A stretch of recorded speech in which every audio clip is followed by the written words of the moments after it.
everybody, this is Dr. Kathleen King. I'm a coach that works on transformation and healing for those recovering from chronic illness and trauma. What I want to talk about today is an issue that I see a lot of people have as they're in the recovery process and they start to make major changes in their life. They start to create boundaries, they start to try to get out there and do new things, and yet their symptoms tend to flare and they go into what is known as a limbic system spike. And so they ask, Kathleen, I'm doing these things that are good for me. Why do I feel worse? And so I want to attempt to explain that today. There's a lot of ways to explain this, but I'm going to use the ideas behind the superego, the ego, and the ID. So why do you feel worse when, let's say, for example, you decide to put up a boundary in your life with someone who has been abusive with you, and you say, you know what, I'm not going to do this anymore. I'm going to leave the situation. So that would be a pretty extreme example, but I'm going to use that for the example. So you make this decision to actually finally have a boundary, stick up for yourself, and when you start to do that, your body goes crazy. Why is that happening? It seems like the body should relax. This is a good thing. Well, it would be a good thing if you had a belief system that said you're better off and safer having boundary and being kicked out of the family by speaking your truth. But a lot of us grew up in a situation where we didn't have boundaries and we learned to go against ourselves to belong to a family situation that wasn't healthy. And so there's a belief system somewhere in there that says you're better off and safer hiding your true boundaries and making other people happy, because then you'll at least belong to something. And so where does this happen? How does this work out? How does it affect the limbic system? Well, our superego is the part of us that is responsible for our sense of morality, and which is subjective, and our personal rules and how we govern our life. It's like the God self inside of you telling you what is right and what is wrong. And if you happen to grow up in a situation where that particular superego was programmed by your parents or the environment to say, you're better off not having boundaries and just going along with what other people want in order to be included, that becomes a personal rule. And that rule is hardwired to keep you to follow it come what may. So much so that it might even crosswire with your limbic system or your autonomic nervous system and affect the functioning of your own body if you go against that rule. And for those of us who have struggled with limbic system disorder, where our body seems to be out of control, whether it be with different symptoms or pain or dysautonomia, often there is a type of crosswiring that happens with our internal rule structures and our own nervous system. So the ego is all about reality. It's rational, it's conscious. Sometimes our ego doesn't fully develop properly if we are brought up in an environment where it wasn't safe to be ourselves, it wasn't safe to think for ourselves or have our own opinion of things without having some consequence that seemed negative or shaming. And so for some people, they don't develop a strong sense of what they actually feel, what they actually want, what their boundaries are. And it's almost like there's a gap there.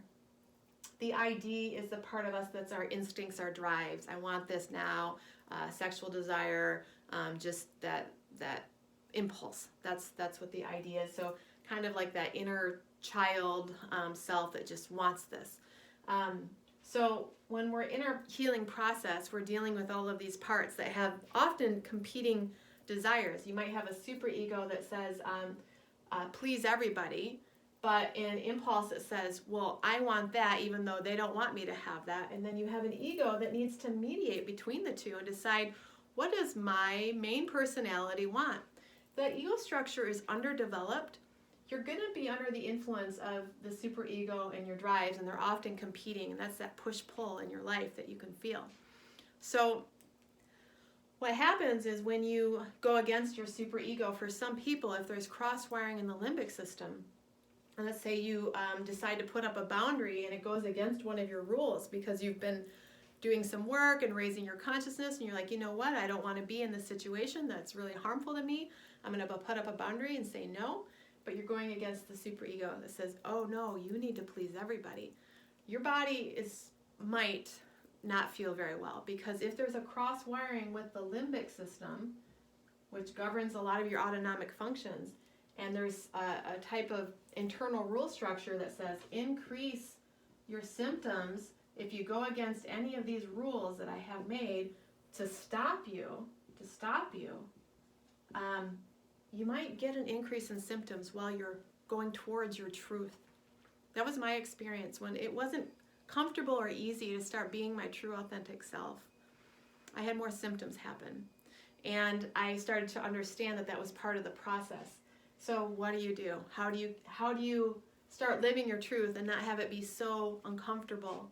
Well, that's a process, and it takes time, but it's a process of developing a stronger conscious ego structure, of being very clear of what you want and what your rules are. And over time, cleansing the superego and creating new rules that are based on your current adult conscious personality, which might be, I have boundaries. I don't let people shame me or hurt me in these ways. It might be, if I'm in that kind of situation, I leave those situations, even if it means I lose that relationship.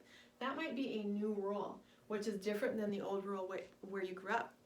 As you make that new rule and it becomes very clear in your unconscious, subconscious mind, the cross-wiring to the limbic system that creates all of those uncomfortable sensations and symptoms, that's going to relax over time.